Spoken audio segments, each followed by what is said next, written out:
It runs in various depths, various thicknesses. Here it's probably about 3.5 to 4 feet thick.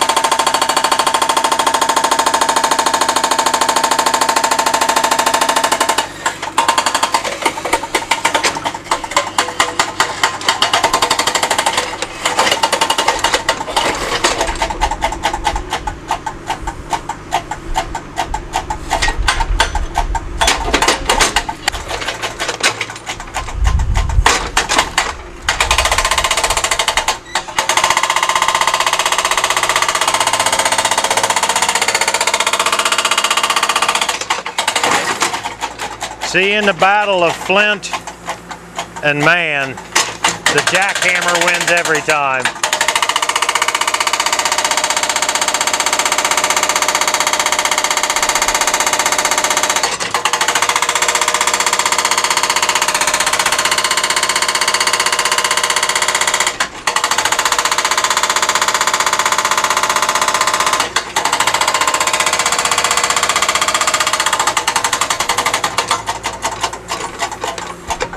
If you notice how this material is plated, it's kind of blocky.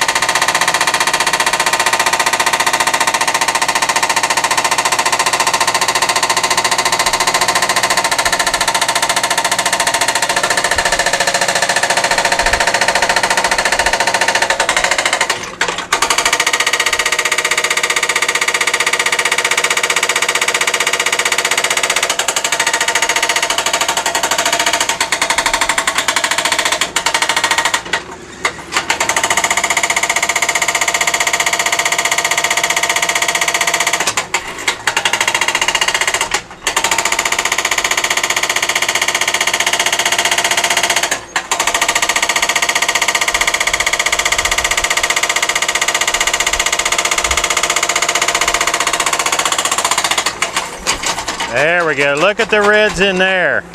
That's why he's after what he's after. Now, as you can see how it's come out in like plates and blocks and pieces and chunks. That's what makes this probably some really... Stuck right in underneath that thing. That's what makes this worthwhile on this particular head, because, and the funny part of it is all that's laying there might be 700-800 pounds loose right there now, or maybe 500 pounds. It's only going to be maybe a half a bucket full. It's only going to be usable. A lot of colored stuff that can't be used because of the quartz crystals and the fracture lines and healed fractures and sugar quartz. So. Okay, now we're on. Okay. Okay, over here we've got another hammer spoon sitting right down in the material. Been there for 18,000 years. So. Looks like I scraped it pretty good. Yep. There it is. Right out of the mud. Another green biscuit. Nowadays doing the same thing. What Roy's doing. Using a hammer stone. Driving down on it. Just trimming it. Making sure the material is good enough for him to use. Making sure that the cracks will show up. You can see it's got so many lines and irregular shapes that it's real difficult to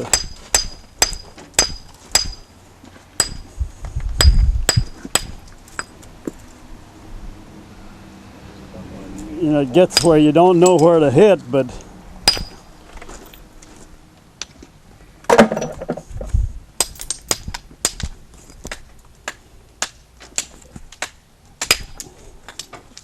lines and color, they go together.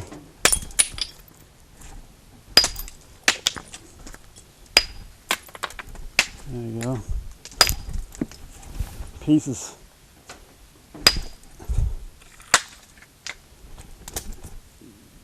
That thing's got so many lines, but heat it up, it'll make real good tumble rock.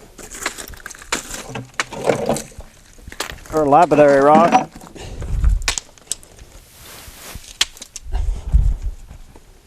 Like to get some of these small pieces out of the way. Yeah.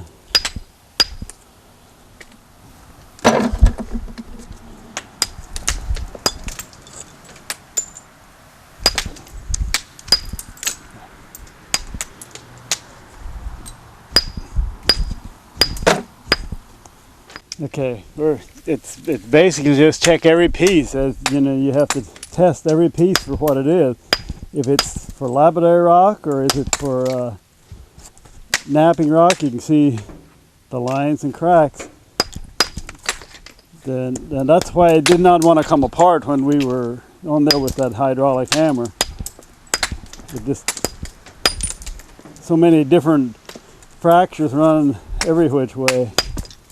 Has great color, but not much nappable flint. So this rock here will be okay for lapidary rock, because when you heat it, it'll be red. And I know I buried a lot of it in here somewhere, but you probably have to re-put the bucket back on to find some of that. And every time you hit it, it just flies to pieces, seems like. Now these are probably as rare a flint as you'll find on Flint Ridge, with all these reds, and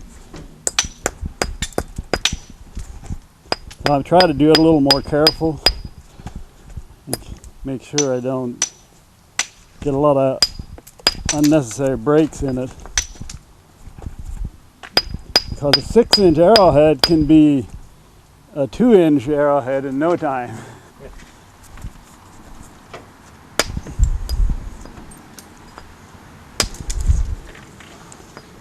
I want to get closer to you on this one here. Look at the blues that are on the insides of this rock, and the reds and yellows and caramels are on the outside, and the blues will be on the inside.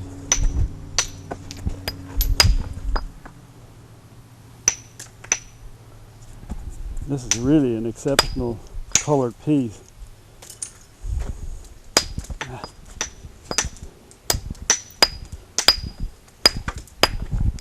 There we go.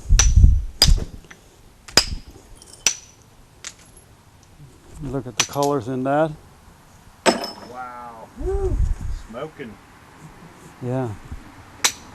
That's as best as it gets right there. That here's what's made this place famous. Yep.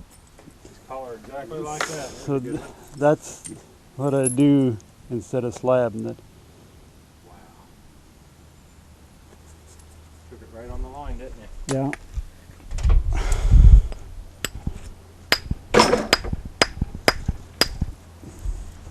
Then of course you got to get rid of all the waste and turn it into a preform.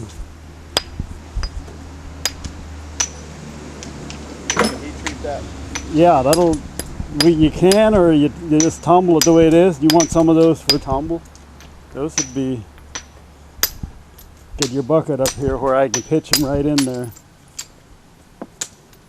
Get it done. Okay. You know, you can see how high grade it is because it's just, the texture is so slick. So that's just great napping rock. That's probably the highest quality around here, isn't it? Yeah. On the ridge. And the reason that you heat it, say, well, you don't need to heat that, and you don't. And we do nap that unheated, but the reason we heat it is you get about 3 different other colors. This color, you heat it about 480 degrees, you get a lot more yellows, still stays translucent around the edges. And then you heat it about 500, you get more pinks. About 550, you get reds. So you got 4 different variations out of the same rock if you want to, depends on what kind of arrowhead you need for that day.